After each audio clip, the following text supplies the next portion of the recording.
Pull out a secret hero that they've been preparing. Now is the time to do it. When their backs are against the wall, when the score is 3-0 in the grand finals, will this be the secret ingredient that Vamos needs to finally topple the Giants?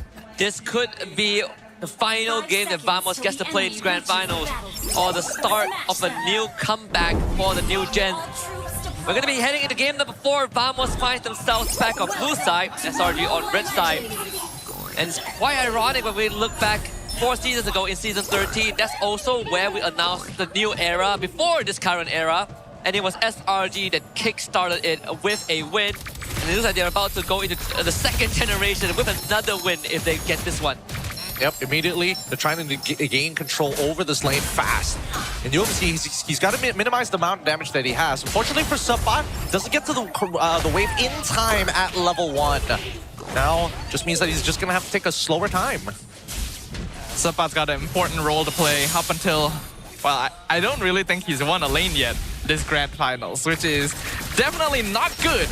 Playing off of EXP is very important considering the current meta. Now he has the pick that has been causing him so much grief. One of his main heroes, he's gotta pop off.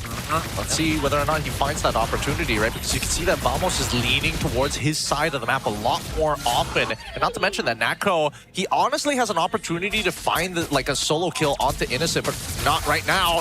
Oh my god. How did it turn this way? And also, if they lose this game, it will be Subot's first and last loss on Paquito.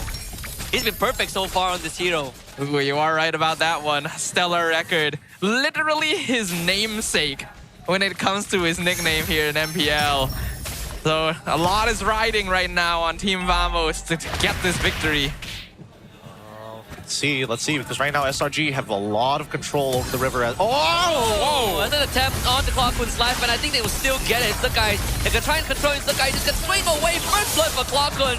Good backup there from Vamos. Good anticipation from the side of SRG. They understood that they were moving towards that right side. They were ready for the ambush as soon as they got together onto the south side of the river bush. Revitalize is so good in the early game. The healing is way more than a lot of people would expect, and SRG making an uncharacteristic hard dive early there, losing skies in the process, but now controlling the turtle to make sure that he can farm back up. That's going to be traction post. Clockwood will have the Crimson Beacon out of the way. They find a ton into a lift, as will be Yum slain. Subot forces Stormy out of the fight, and Cram is all alone. AOG hits the airball, but it's enough for Vamos to walk away with the objective. All right. Good start. That is what Vamos needs. Punish the jungler, pick it up on the turtle, and that should be the start that allows them to play off of. Innocent sustaining into this lane very, very well, but now the double waves have started to come through for Natco to surge more gold into this economy. But they still haven't been able to defend this one particular camp. They've been giving it up every single time. And that advantage is starting to build up onto Sakai's, already creating at least a 1-level lead gap. In the EXP lane as well, looks like Subot is able to finally start holding things on his own. Considering that SRG has up until this point played around an early game disadvantage. Hold on. We're going to punish Clockwood again. Still at the Purify, but now they're going to use the kick. Purify not out just yet, doesn't need it. Here's a beacon to disengage. Really playing on the line there. Woo, tightrope gameplay coming in from Clockwood. He could have purified it out of that at any point of time, but he held it until the very end. He knows how important his resources are to him with the lineup that we see from SRG. I'm liking what I'm seeing. At the very least, Vamos has not allowed their momentum, their mindset to be affected too heavily by the previous losses. Non-shocker. Gonna give them some information to play with. SRG definitely going to be a little bit behind, but they still have a scaling lineup, and this is not out of the ordinary for them. Oh, what a... Lock him out of the lane. Dang. Where's your money? They're trying to hold him hostage here. Ah, this feels bad. Here comes the kick. They have the damage. Nako will trick this away. They force the flicker up from Yums, but still, Nako needs a recall. And Innocent finds a goal lead. Oh, that's so sad. Actually, Stormer could have gotten the kill there, but his passive triggered, got to the max stacks of its triggered a little too late, allowing Nako enough time to traceless away. Thank God for iframes. But actually, Nako's in a pretty He's not, completely out of this game. And his first item rush, he decided not to go for the boost, went straight into the Hunter Strike first. So he actually has real damage. And the Sky Piercer out for Arrow 404. Barbell gets called in. So turtle secured for Arrow 404. Clock will look to get away. AOG only hits on the one, but Cram still continues to wail away. And Supai will keep Innocent occupied, but he has to disengage. And both teams will now back off. Arrow 404 goes back in, stuck by the traction pole. And ZK bails him out. I think the big problem right now is that I don't think Natco wins a 1v1 in the late game against Cram, even with full items. Not to mention that he's also coming down with strong. Oh, no Flake. No Flake is dead. Apparently he doesn't win early game either. No, not at all. So neither does Supai. This is ganked by 4 guys. Getting caught like that, not great, not great. They should be able to crack this wide open, and now they've got a perfect 4-1 split. This is an unfortunate series of events. Vamos has been doing a good job of holding on to objectives and trading in team fights, but then they lose 2. The sequential ganks from SRG. And this is honestly what Zoravecki mentioned in his quote earlier as well. SRG knows these timings. They know how to get under your skin. And when you least expect the fight to happen, they catch you on these rotations. And they gotta be more wary about it because that net worth advantage is just gone. And now, I mean, it's very small leads that are being shown as of yet, but it's still good enough for Vamos, right? They still want that early scenario, making the early game not as difficult, but now we transition into the mid game. And this is where we've seen Vamos kind of struggle in a majority of their matches against SRG. It usually boils down to one bad fight. Even for Vamos, they're not behind by any means. They lose the top tier 1. And I think even in terms of scaling, Nako will eventually get there. The guy's gonna be the victim. Extra hybrid defense from Barbell, keeping him alive, but the liftoff will be sufficient to take out the guy and turn on Yubes.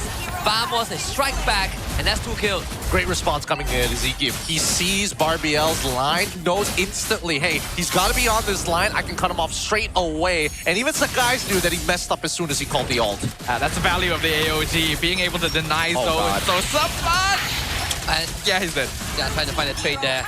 Dude, why would you go in before your flicker is up, man? Like, you see the first opportunity, the second time, there's no need to go even further.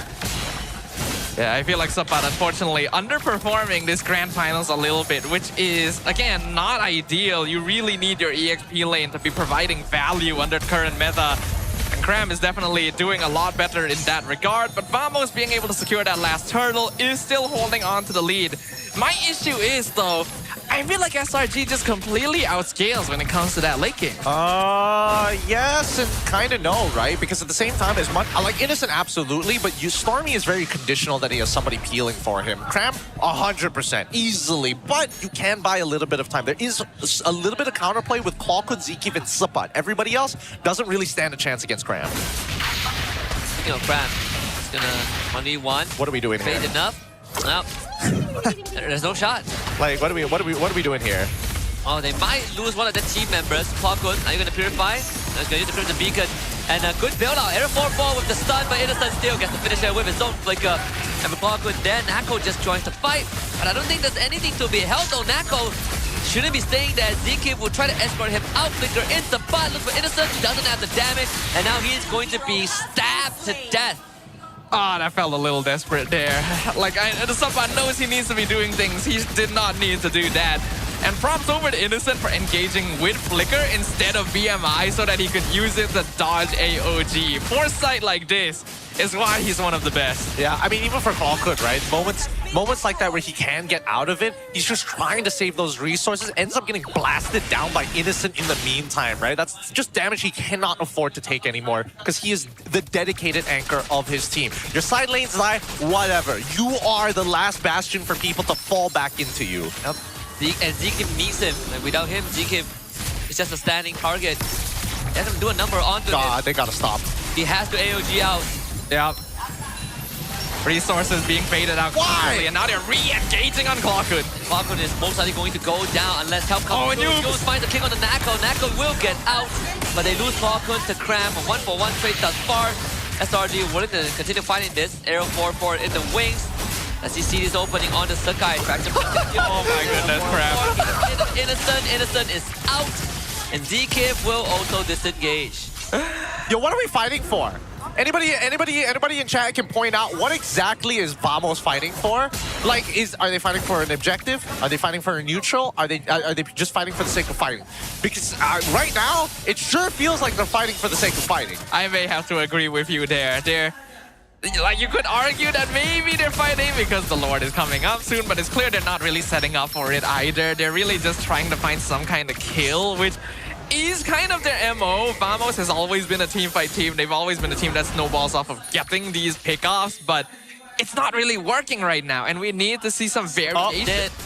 And dude, you got to stop it, man. Oh, No, but this thinking is... to yourself, why didn't my Freya do this? Oh. Yums goes in, gets a kick. That's Falcon dead. I think you just back off. It doesn't look like they let run away that easily. Oh, man. It doesn't matter. That's gonna be 4 dead. SRG running away with the game and claiming heads as they go. A full wipeout. 10 minutes, 40 seconds in.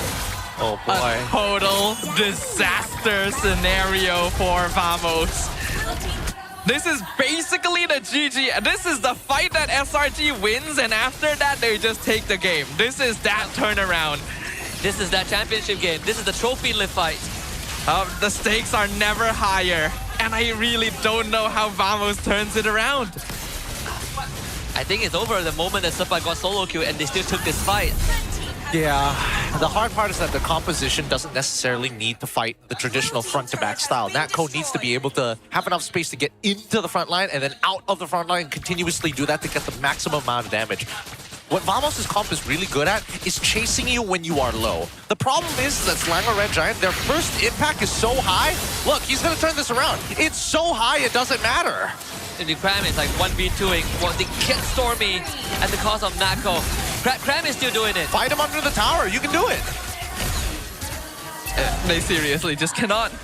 Cram is outperforming. This is unfortunately a case of EXP lane diff. Supa is not playing to the level that Vamos needs him to, and unfortunately the rest of the team not really doing a good job either. If he could all chat, he would all chat XP gap like right now.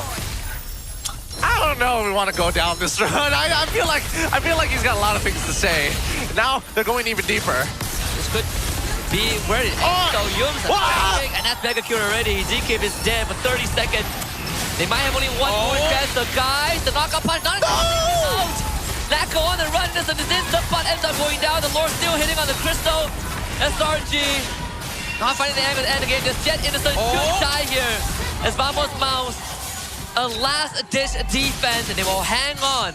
Ooh, what a save, what a save. That was close. Once again, error 404, holding the team on his back, but they did do a good job there. The lift from Kwakun, especially into the tower, made a big difference, kept them far into the two-man blade surge, and then the knockout strikes. At the very least, when Vamos is able to fight together in their base, there is something they're still able to do, and that was a lot of good shutdowns. Oh, look at this. Huge shutdowns in a matter of fact here. But in terms of the gold, it does even out just a little bit, which is great. This is exactly what we wanted to see. Now Vamos has an opportunity here. They're going to hit the 42k mark, which means that their carries will also have completed their main core items. Now they're going to make an attempt on the Cram. Cram's going to get lifted back as the 4-man gang squad. Cram still survives in the end. And now you know Yums is fishing for something. A good taunt to break the combo, but Sukai calls in Barbell. AOG completing with. They will take care of the turret to secure a way back, but Natco does not find a way out, and ZKip dies again. SRG with the punish. It was a good attempt, honestly. They got close with it. If they just had a little bit more help, that could have been a kill on the Freya. But even then, maybe staying a little bit too long, a little bit too deep. Vamos now 2 members down. SRG pushing in. This could be the final push, I'm not gonna lie. The 5th trophy lays ahead. Wave coming in from mid and bottom. SRG deciding to play safe and systematic. They have an endgame angle, and that is gonna be the Lord. They get the Lord, they stick by it, they win this game, right? This is already the second Lord of the game as well. It will give them damage reduction as long as they stand near it. And look at this split, they even have the flank angle ready to go. Unless there's a hero play from Arrow 4 and the rest of Vamos, there is no chance. Yums finds the kick, Arrow 4 disabled for a while, but he's straight into the back line. He's on both of the cores with Crab. Again, the silence of SRG. Going above and beyond to deliver the killing blow. Arrow 404 will come back to life and try to outplay this, but Innocent and Slick Guys, they stand their ground. 3 dead for Vamos, and Crab is still holding them back. Oh, I think this could be it. We could be looking at a bit of an angle right now. It's going to be a 3v2, and one of those is a tank. Yeah, ZK is going to revitalize to keep himself up. Sapat desperately trying to clear the wave. He needs to buy time for his team to come back. 5 seconds for Kwakun. Sapat and ZK goes down. SRG on the crystal. A dynasty built to last forever as the Langor Red Giants get their 5th trophy and lights up the 5th star, one after another. Back to back to back to back champions. The legacy continues. The drive, the title, the position, the glory remains as the Selangor